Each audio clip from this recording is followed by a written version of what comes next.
और ज्यादा जानकारी ले लेते हैं न्यूज रूम से। रोशन हमारे साथ जुड़ चुके हैं। रोशन, मैं चाहूंगी कि आप दर्शकों तक एक बार पूरी जानकारी पहुंचाएं। देखिए, मीटिंग जो थी यहाँ पर बड़ी लंबी चौड़ी मीटिंग चली थी। यहाँ पर देवाजीत सेकिया मौजूद थे जो कि नए प्रेसिडेंट हैं। उसके साथ साथ वहाँ पर मौजूद थे बहुत देर तक अजीत आगरकर, और लंबी चौड़ी मंत्रणा चली क्योंकि कुछ जो मत हैं वो ये कह रहे थे कि ऋषभ पंत को कप्तान बनाया जाए, केएल राहुल के नाम पर विचार गया। लेकिन अंतिम में जिस फैसले की अभी तक भनक पड़ गई थी पूरे क्रिकेट की जो जनता होती है, हर सभी को ये भनक थी कि कहीं ना कहीं शुभमन गिल ही नए कप्तान होने वाले हैं। और जी हाँ, वैसा ही हुआ। और पहली चॉइस थे यहाँ पर आप देखें गौतम गंभीर की भी, यानी कि कोच साहब की भी, देवाजीत सेकिया जो कि प्रेसिडेंट है उनका भी मानना शुभमन गिल ही था।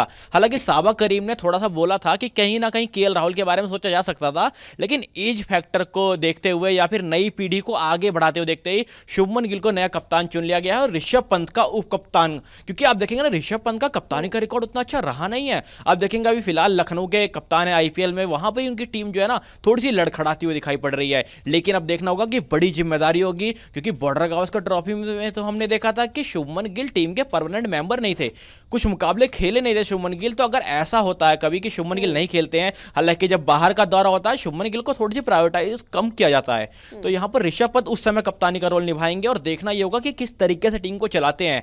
और जिस तरीके की सबसे बड़ी अपडेट थी आपने भी साझा करी कि शार्दुल ठाकुर को टीम में वापस जगह मिली है, और बॉर्डर गावस्कर ट्रॉफी में ही चमके थे पिछली बार जब 2018 में भारतीय टीम ने ऐतिहासिक वहां पर पारी खेली थी। उसके बाद से शार्दुल ठाकुर का पत्ता लगभग खट चुका था। लेकिन अब आप देखेंगे आईपीएल में रिप्लेसमेंट के तौर पर आए, मोहसिन खान के अच्छी गेंदबाजी करी, बल्लेबाजी को इतना अच्छा मौका हुआ नहीं, लेकिन उसके बाद सीधा भारतीय टीम में एंट्री हुई, तो ये बड़ी बात है। लेकिन उसी के साथ साथ एक नाम और ऐड करना चाहूंगा, करुण नायर। जब ये खिलाड़ी ने भारतीय टीम के लिए टेस्ट क्रिकेट में डेब्यू किया था, अपने डेब्यू पर ही 300 रनों की पारी खेल दी थी। बहुत बड़ी उपलब्धि होती है टेस्ट क्रिकेट में 300 रन बनाना, और वहां पर इन्होंने 300 रनों की पारी खेली। लेकिन उसके बाद किसी को पता नहीं चला कि कहां गए करुण नायर। लेकिन अब जब दिल्ली कैपिटल्स से उन्होंने अच्छा परफॉर्मेंस किया, उसके बाद भारतीय टीम की टेस्ट टीम में जगह मिली, तो देखने वाली बात यह होगी कि अब किस तरीके का परफॉर्मेंस होता है। लेकिन काफी हद तक ये जरूर कह सकते हैं कि जो सिलेक्शन कमेटी है काफी हद तक प्रभावित रही है आईपीएल के प्लेइंग 11 से, आईपीएल के परफॉर्मेंस। और आईपीएल में जिस तरीके का परफॉर्मेंस रहा है उसी तरीके से खिलाड़ी को डायरेक्ट एंट्री मिल गई है भारतीय टीम की टेस्ट क्रिकेट में। अच्छा रोशन, देखिए शुभमन गिल का नाम सबसे आगे चल रहा था, और कौन कौन से नाम थे कप्तानी के लिए?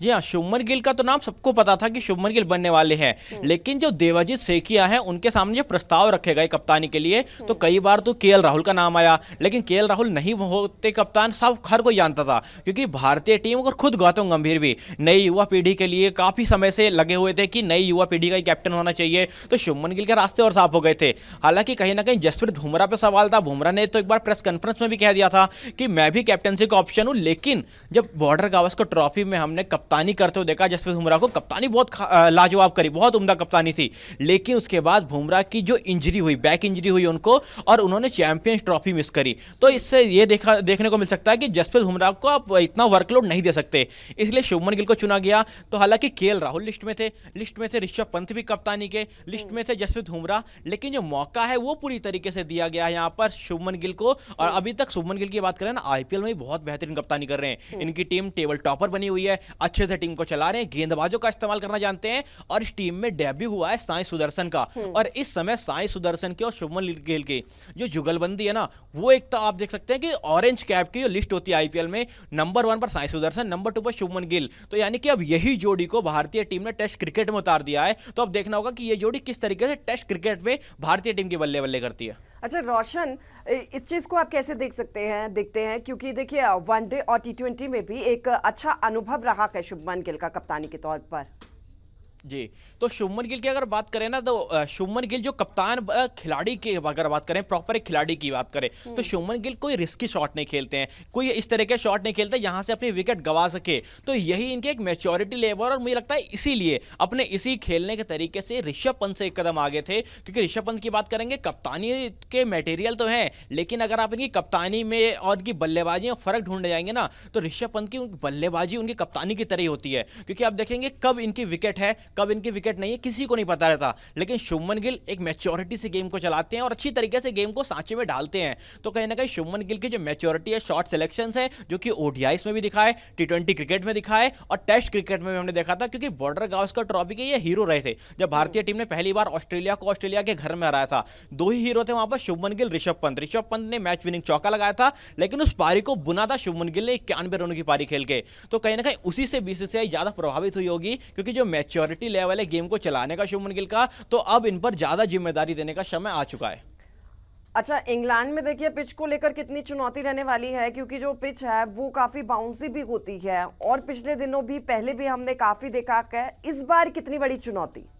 जी हाँ, और ये आपने बहुत अच्छा सवाल किया, क्योंकि इंग्लैंड के दौरे की बात करें ना, तो ऑस्ट्रेलिया और इंग्लैंड में यही दो सिमिलैरिटीज थी, जो कि यही सबसे बड़ा फर्क बन जाता है। क्योंकि आप देखेंगे ऑस्ट्रेलिया में जो गेंद है वो रफ्तार से आती है, रफ्तार से गेंद इंग्लैंड में भी आती है, लेकिन ऑस्ट्रेलिया में आपको मिलता है ज़्यादा स्विंग, लेकिन आपको इंग्लैंड में अतिरिक्त उछाल भी मिलेगा, स्विंग भी मिलेगा। यानी कि ऑस्ट्रेलिया जैसी कंडीशन तो रहेगी, लेकिन एक स्टेप थोड़ी सी आगे तो देखना होगा कि उछाल को किस तरीके से खेलते हैं ये बल्लेबाज। और हालांकि कप्तान साहब की बात करें, शुभमन गिल की बात करें, तो ये थोड़ा सा फंसते हैं शॉर्ट गेंद को, क्योंकि आप देखेंगे जब इनको शॉर्ट गेंद डाली जाती है, शॉर्ट आर्म जैब के लिए जाते हैं, गेंद को ग्राउंडेड ढकेलने की कोशिश करते हैं और वहां से कई बार टॉप एज इनका लगता है। तो ये देखना होगा कि अब शुभमन गिल का बतौर कप्तान ये सिलसिला शुरू कैसे होगा, क्योंकि इंग्लैंड का दौरा है और इंग्लैंड भारतीय टीम को ऑस्ट्रेलिया में अभी हार मिली है, तो वहां से भारतीय टीम चाहेगी कि जो हार हुई है उसकी यहां पर भरपाई की जाए और इंग्लैंड को हराया जाए। और इंग्लैंड के सामने भारतीय टीम के आंकड़े ना जब से विराट कोहली कप्तान बने थे उसके बाद से सुधरते चले गए थे। तो अभी इंग्लैंड के खिलाफ जो भारतीय टीम का डोमिनेंस है वो भी देखना होगा कि किस तरीके से बरकरार रहता है। अच्छा, क्योंकि रोशन आपने विराट कोहली का जिक्र किया है, जब विराट ने कप्तानी संभाली थी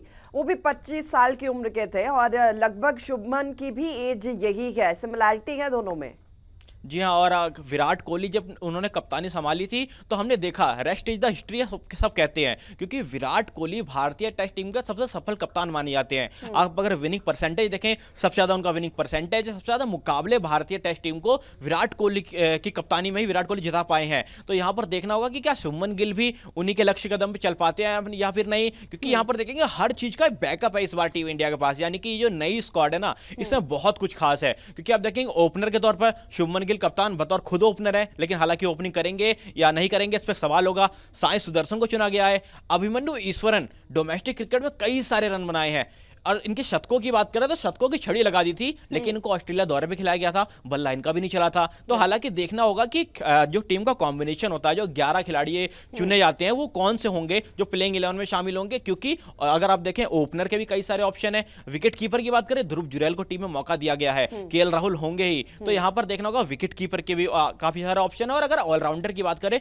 नीतीश कुमार रेड्डी, हालांकि गेंदबाजी उतनी प्रभावित तो नहीं करती इनकी, लेकिन बल्लेबाजी से सेंचुरी लगाई है ऑस्ट्रेलिया में, और ऑस्ट्रेलिया में सेंचुरी लगाना बहुत बड़ी बात होती है किसी भी डेब्यूटेंट के लिए, खासकर अगर बात करें तो नीतीश कुमार रेड्डी अगर एक ऑलराउंडर, तो वहां पर वाशिंगटन सुंदर भी मौजूद है। तो भारतीय टीम इस बार पूरी तरीके तैयार है। गेंदबाजी में भी कई सारे ऑप्शन है, वहां पर आप देखेंगे ऑलराउंडर के विकल्प और विकेट कीपर से लेकर ओपनिंग तक, तो ये भारतीय टीम पूरी तरीके से सेट दिखाई पड़ती है।